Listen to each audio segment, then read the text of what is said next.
അല്ല, തീർച്ചയായിട്ടും അദ്ദേഹം പറഞ്ഞത് ശരിയല്ല. ഒരു വിഷയത്തിനകത്ത് 2 തവണ നടപടി എടുക്കാൻ കഴിയില്ല. ഒരു നടപടി ഞാൻ ഏറ്റുവാങ്ങി ആ നടപടിയുടെ കാലഘട്ടത്തിൽ ചെയ്യാൻ പറ്റുന്ന കാര്യങ്ങൾ മാത്രമേ ഞാൻ ചെയ്യുന്നുള്ളൂ. ചെയ്യാൻ പാടില്ലാത്ത ഒരു കാര്യവും ഞാൻ ചെയ്യുന്നില്ല.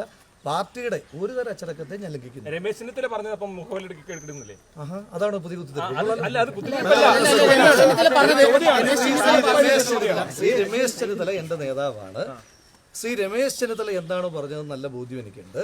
ഞാൻ ഇവിടുത്തെ അദ്ദേഹത്തിന്റെ ശ്രീ രമേശ് ചെന്നിത്തല അടക്കമുള്ള എൻ്റെ ഒരു നേതാവിൻ്റെയും, അവരെല്ലാവരും നേതാക്കന്മാരാണല്ലോ, എൻ്റെ ഒരു നേതാവിൻ്റെയും ഒരു വാക്കിനെയും ധിക്കരിക്കുന്ന ഒരാളല്ല ഞാൻ. ഈ പാർട്ടിയുടെ പ്രവർത്തകരുടെ വാക്കിനെയും ധിക്കരിക്കുന്ന ആളല്ല ഞാൻ. തൽക്കാലം നിങ്ങളെപ്പോലുള്ള മാധ്യമങ്ങളുടെ വാക്ക് കേൾക്കാൻ താല്പര്യമില്ല. കുറഞ്ഞ പക്ഷം ആ ഓഡിയോ സംഭാഷണമായിട്ടുള്ള നിയമപരമായിട്ട് നിങ്ങൾക്ക് പ്രത്യേകിച്ച് കോടതി ഒന്നുമില്ല. അദ്ദേഹം കോടതി നോക്കണം കേട്ടോ. നിങ്ങൾക്ക് കോടതി ഒന്നുമില്ലല്ലോ, ഉണ്ടോ? കോടതിയില്ല. അദ്ദേഹം കോടതി അല്ല, നീതി നിറവേറ്റേണ്ടത് നിങ്ങളല്ലല്ലോ. നീതി നിറവേറ്റേണ്ടത് കോടതിയും ജനകീയ കോടതിയുമാണ്. കോടതിയിലും ജനകീയ കോടതിയിലും ഞാൻ മറുപടി പറഞ്ഞു. തൽക്കാലം നിങ്ങളുടെ കുത്തിത്തിരിപ്പ് സ്ക്വയറിനകത്ത് ഉദ്ദേശിക്കുന്നത് ഓക്കെ, ശരി.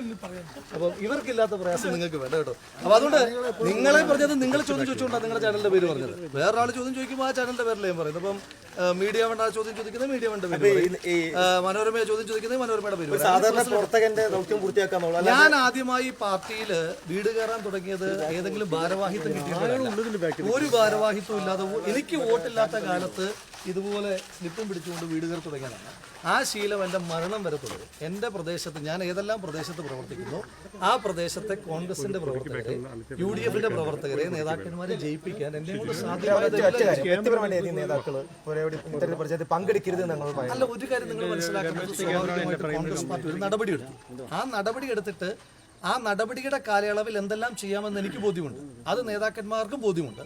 അതിലേതെങ്കിലും ഒരു കാര്യം ഞാൻ ലംഘിച്ചാൽ മാത്രമാണ് അവർക്ക് എന്നെ വിളിച്ചു പറയേണ്ടുന്ന കാര്യമുള്ളത്. അപ്പം നിങ്ങൾക്ക് ഈ പാർട്ടിയുടെ ഭരണഘടനയെ പറ്റിയും ഈ പാർട്ടിയുടെ രീതികളെ പറ്റിയും വല്ലാത്ത ബോധ്യമില്ലാത്തത് എൻ്റെ പ്രശ്നമല്ലല്ലോ. പാർട്ടി സസ്പെൻഷൻ പീരീഡിൽ എന്തെല്ലാം ചെയ്യാം, എന്തെല്ലാം ചെയ്യാൻ പാടില്ല ഞാൻ കണ്ടു. നിങ്ങൾ നേതാക്കന്മാരോട് ചോദിക്കുന്നത് കേട്ടു, സ്ഥാനാർത്ഥി നിർണയത്തിലടക്കം പങ്കെടുത്തില്ലെന്ന്. ഞാൻ സ്ഥാനാർത്ഥി നിർണയത്തിൽ പങ്കെടുത്തിട്ടില്ല.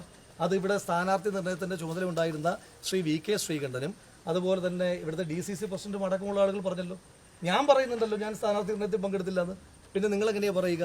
ഇവിടെ പക്ഷേ പാർട്ടി കുറേ സ്ഥാനാർത്ഥികളെ നിശ്ചയിച്ചിങ്ങോട്ട് വിടുമ്പോൾ ആ സ്ഥാനാർത്ഥികളെ ജയിപ്പിക്കുക എന്നുള്ളത് ഞങ്ങൾ പ്രവർത്തകരുടെ ഉത്തരവാദിത്തമാണ്.